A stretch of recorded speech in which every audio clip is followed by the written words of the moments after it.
Halo para pecinta sepak bola tanah air, jumpa lagi di BSSB. Kita akan membahas nasib timnas U20 Indonesia yang menutup kiprah mereka di Piala Asia U20 2025 dengan hasil imbang 0-0 melawan Yaman pada Rabu kemarin. Di laga pertama melawan Iran, Garuda Muda tak berdaya menghadapi gempuran Iran. Lini belakang Indonesia kewalahan menahan serangan Iran, sementara lini depan Garuda Muda tumpul tak mampu menciptakan peluang berarti. Kekalahan 3-0 dari Iran menjadi pukulan telak bagi timnas U20. Namun, harapan masih ada di laga kedua melawan Uzbekistan. Sayangnya, Garuda Muda kembali harus mengakui keunggulan lawan. Uzbekistan yang tampil perkasa berhasil mencetak gol demi gol ke gawang Indonesia.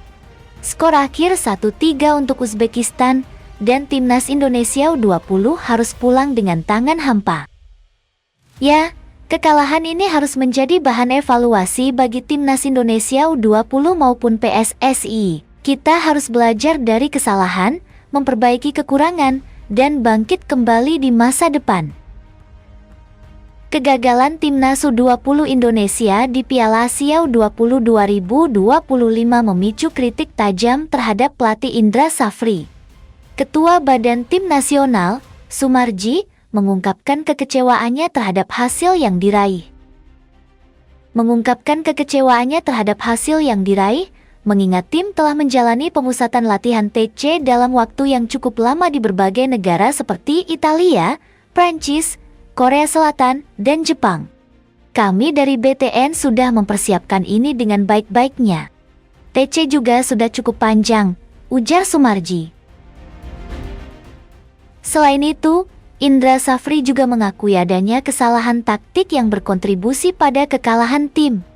Semua pemain saya pikir bermain bagus, tetapi ada kesalahan-kesalahan memang secara taktikal kita, dan 2 gol ke kita terjadi karena ada kesalahan. Kritik juga datang dari kalangan netizen yang menyoroti strategi dan persiapan tim. Banyak yang mempertanyakan efektivitas pemusatan latihan yang panjang namun tidak membuahkan hasil maksimal. Inilah curahan hati netizen setelah kekalahan Indonesia dari Yaman. Langsung aja kita lihat. Breaking news guys, ada info terbaru nih. Full time pertandingan antara timnas Indonesia U20 menghadapi Yaman berakhir imbang dengan skor 0-0 di lanjutan pertandingan Piala Asia U20 2025.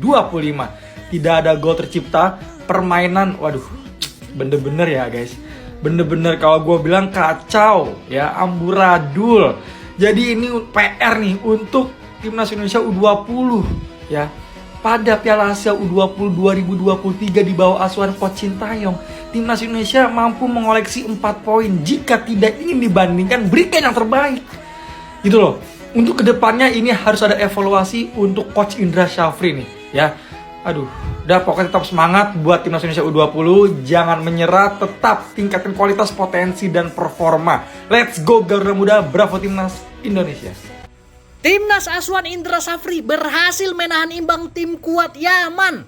Ya, timnas U20 Indonesia yang dilatih Indra Safri itu berhasil mencetak prestasi menahan tim kuat Yaman. Kalau Malaysia berhasil menahan imbang Korea Selatan, nah timnas Indra Safri itu menahan imbang tim dari Arab Yaman. Karena kan kalau kita lihat selama ini timnas U20 itu kan kelasnya Brunei, ya, kelasnya Laos atau kelasnya Timor Leste. Nah, lawan Yaman ini kan tim besar. Menahan imbang 0-0 itu adalah prestasi yang sangat hebat. Kalau kita bicara rank FIFA, Indonesia kan rank 130. Sementara Yaman itu rank FIFA-nya itu 140-an. Berarti lebih tinggi 140 kan? Lebih tinggi nilainya. Makanya ini tim besar ya, tim besar. Hebat banget timnas Indra Safri. Bisa imbang lawan tim besar Yaman. Kalian tadi nonton pertandingannya ya, Yaman itu bermain sangat hebat kan ya. Wajar mereka tim besar ya. Mainnya sangat rapi, main bola bawah, main 1-2. Main dengan rapi. Beda dengan timnas kita, main long ball dan tidak jelas arahnya. Tapi bisa menahan imbang, sangat hebat. Prestasi yang patut dibanggakan. Timnas Indra Safri menahan imbang tim kuat Yaman, tim besar Yaman. Salam Di Mateo. Kok bisa akhirnya timnas Indonesia cuman mendapatkan pelajaran di ajang Piala Asia tanpa mendapatkan satu kemenangan saja. Gila. Ya, pada pertandingan antara timnas Indonesia versus Yaman berakhir sudahlah dengan skor 0-0. Tapi sebelum lanjut, please klik tombol follow dulu agar kita bisa bersahabat dan kita bisa berbagi tentang berita sepak bola menarik lainnya. Oke, saya hitung 1, 2, 3. Terima kasih. Ya, akhirnya pertandingan terakhir di fase grup antara timnas Indonesia versus Yaman, tim yang bisa dibilang sama-sama bapuk, akhirnya sudah selesai. Dan skornya berakhir dengan kacamata kedua tim sepertinya tidak ingin mendapatkan kemenangan karena tidak mendapatkan 12 poin. Dengan berakhirnya pertandingan ini, berakhir pula lah perjuangan timnas Indonesia di Piala Asia. Dengan pertandingan ini menandakan, membuktikan kalau taktik Indra Sapri memang benar-benar disimpan dan gak tahu disimpan di mana, sehingga Indra Sapri di ajang Piala Asia lupa tidak membawa taktik yang sudah disimpan dari kemarin. Poin yang cuman didapatkan oleh timnas muda kita cuman satu, yaitu pelajaran. Tapi kalau seandainya Pak Erick Thohir dengan PSSI tidak mengevaluasi Indra Sapri, gila sih. Gimana menurut kalian? Waktu dan tempat kami persilahkan. Juara AFF terus sih, yang U19 kan sebelumnya juara Piala AFF. Oke, bagus. Tentu kita memberikan apresiasi, tapi pada saat sudah naik level ke Asia, kan saya katakan dari awal, gak lolos Piala Dunia gak masalah.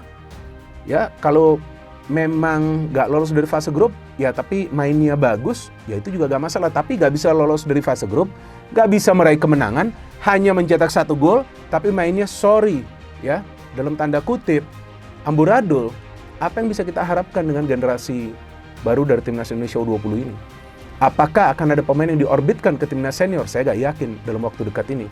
Kecuali nanti mereka bisa perform di timnas Indonesia U23.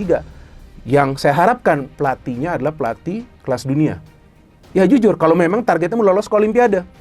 Nah, yang saya baca beritanya kan kemungkinan pelatihnya itu adalah Gerald Vandenberg, salah satu asisten dari Patrick Kluivert. Oke, Vandenberg juga bukan merupakan pelatih kelas dunia menurut hemat saya. Ya, bukan pelatih kelas dunia, tapi kita harapkan dia bisa menerapkan taktik permainan sesuai dengan batas kemampuan dari para pemain yang berada di dalam skuad. Artinya bahwa jika Jens Reven itu membutuhkan suplai bola, harus ada rancangan permainan untuk bisa memberikan suplai bola ke dia. Kalau memang Jens Reven harus bergerak ke kiri atau kanan, nggak masalah, tapi harus ada pemain lain yang masuk dari second line.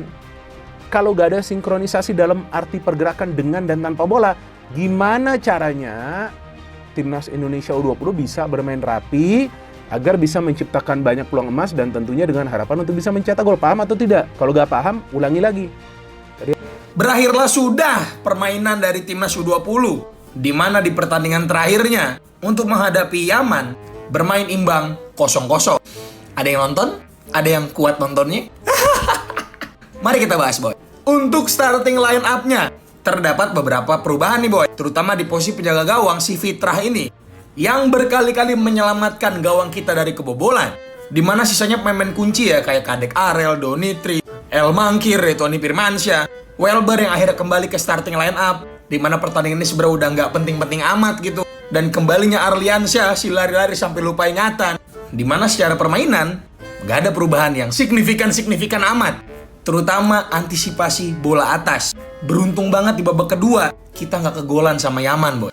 Berkali-kali peluang demi peluang yang Yaman ciptakan, yang sayangnya penyelesaian akhirnya tuh nggak klinis gitu. Dengan hasil ini, timnas Indonesia itu berada di posisi ketiga di grup dengan total 1 poin, kebobolan 6 gol dan hanya mencetak 1 gol. Pasti abis ini bakal ada yang ngomong kayak begini, boy. Yalah, ya udah sih sama aja kan, Pak Sapri nggak lolos kan sama kayak Sintayong dulu nggak lolos, sama-sama peringkat 3 kan. Sebenarnya gue nggak tahu ya, gue perlu nggak sih nanggepin yang begini-gini, perlu nggak sih? Gue kira kita bakal pulang dengan kepala tegak, ternyata kita pulang dengan tangan kosong. Sangat berbeda dengan tahun 2023. Di mana kita berhasil meraih 1 kemenangan melawan Suriah. Ternak Sintayong. Serah ludah, yang waras ngalah ya. Menurut kalian apa evaluasi untuk timnas U20 ini? Kalau dari gua, ya untuk jajaran kepelatihan harus diganti semua. Karena dari 3 pertandingan itu nggak ada sama sekali evaluasi di ruang ganti menurut gua ya. Kalau menurut kalian gimana, boy? Tulis di bawah. Terima kasih, boy. Jangan lupa di follow untuk update selanjutnya. Bye. Nama tim Timnas Indonesia U20 asuhan Coach Indra Sapri.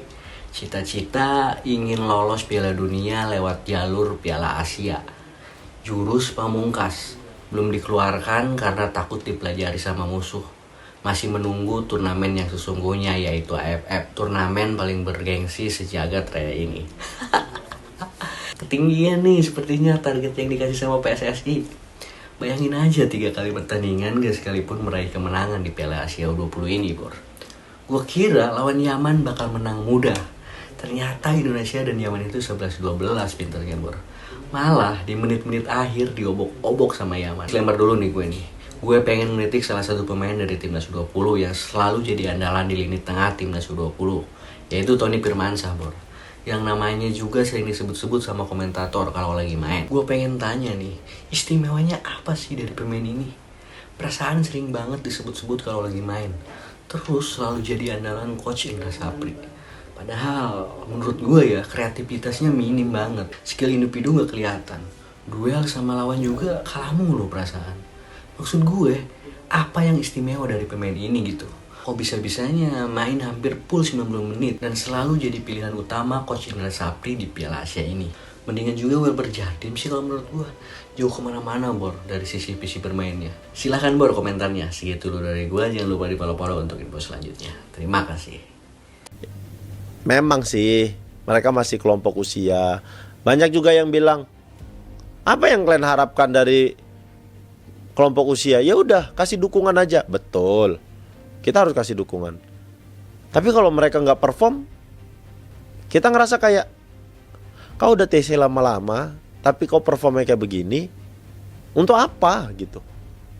Kayak tidak ada fungsinya kau melakukan TC lama-lama kayak begitu. Terlihat jelas bahwasannya Timnas U20 kalau untuk level Asia belum. Jelas terlihat kok.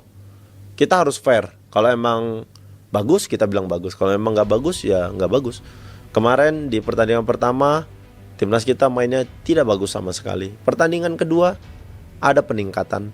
Tapi kan kita harusnya menang kayak begitu. Ini masih ada pertandingan ketiga lawan Yaman. Mudah-mudahan masih ada kesempatan kita untuk memenangkan pertandingan. Sayang kalau seandainya kita nggak bisa dapat poin sama sekali. Kayak ngapain gitu.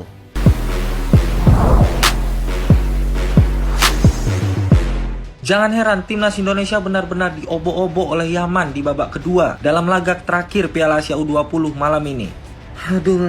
Yaps, full time. Pertandingan berakhir dengan skor akhir 0-0. Dimana dengan hasil ini Timnas Indonesia finish di peringkat ketiga, guys. Tapi jujur secara keseluruhan Yaman jauh bermain lebih baik daripada Timnas Indonesia U20. Mulai dari ketenangan, taktik, strategi, peluang, Yaman itu jauh lebih unggul, guys, malam ini. Dan bahkan di menit-menit akhir di babak kedua tadi Yaman nyaris menciptakan gol, guys. Bayangin Yaman itu nyaris menang melawan tim yang udah hampir setahun TC di luar negeri dan di dalam negeri. Aduh, aku nggak habis pikir lagi, guys. Ini mereka TC ngapain ini? Benar-benar kecewa. Aku sebagai fans Timnas Indonesia malam ini benar-benar kecewa. Dan kesimpulannya menurut aku pribadi, tim asuhan Coach Indra Safri ini memang nggak layak bermain di Piala Asia tahun ini. Karena berdasarkan persiapan yang udah cukup panjang dan menampilkan permainan yang seperti ini, benar-benar sangat mengecewakan, guys. Ya, semoga PSSI segera mengevaluasi Coach Indra Safri. Karena dengan hasil di Piala Asia U20 kali ini benar-benar jauh dari ekspektasi kita semua, guys. Ya, 3 pertandingan, 2 kali kalah dan 1 kali imbang. Dan hanya berhasil mengumpulkan 1 poin. Benar-benar kembali ke era kegelapan lagi nih mah. Kalau menurut kalian gimana, guys? Coba tulis pendapat kalian di kolom komentar. Dan kalau kalian suka konten gini, langsung klik tombol follow. U20 kandas di Piala Asia. Ada efek dari hilangnya STY nggak? Iya, kalau gua tahun kemarin juga STY kan nggak juga masuk lolos grup kan nggak. Tapi dapat poin. Ya, sekali menang, sekali seri, sekali kalah. Iya kalau itu sekarang kan 2 kali kalah, sekali seri. Yes. Oh jadi ada kemunduran gitu kan? Iya. By statistik ya, Bang. By statistik. Jadi STY dipecat, Timnas U20 out menurut lo?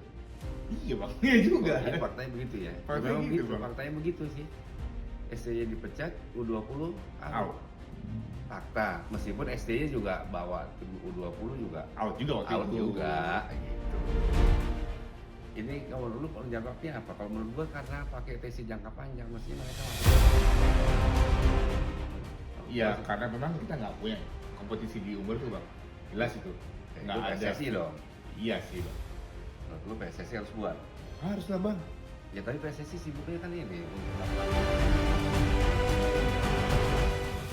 Pulang kampung timnas U20 dikarenakan gagal lolos di Piala Asia U20 ini. Bermain dengan skor akhir 0-0 melawan Yaman di partai terakhir membuat Indonesia mungkin berada di peringkat 3 klasemen sementara dengan 1 poin. Mungkin berbeda selisih gol saja dengan Yaman ya. Tapi secara overall di grup ini kita memang sangat berbeda kelas banget nih untuk U20 kita. Mungkin banyak orang mengkritisi bahwa permainan Indonesia memang tidak bagus-bagus ya. Ya itu faktanya. Dari 3 match, dari 3 laga yang membuat permainan yang tidak adanya kreativitas di lini tengah membuat Indonesia sangat kesulitan dalam urusan mencetak gol. Dan itu kalau menurut gue pribadi adalah fakta. Nah kalau kalian mungkin bisa berkomentar apa nih fakta yang terjadi di lapangan yang buat kalian juga banyak pastinya ya sedikit kesal dengan penampilan dengan TC yang cukup panjang dari Coach Indra Safri. Dari Toulon sampai saat ini, sebelumnya Toulon, terus ada Korea Selatan, terus ada di TC Turki dan TC di Jepang. Ya, Indonesia dipastikan gagal lolos di putaran ke semifinal, padahal ditargetkan oleh PSSI menjadi semifinalis untuk lolos ke putaran Piala Dunia 2025 di U20.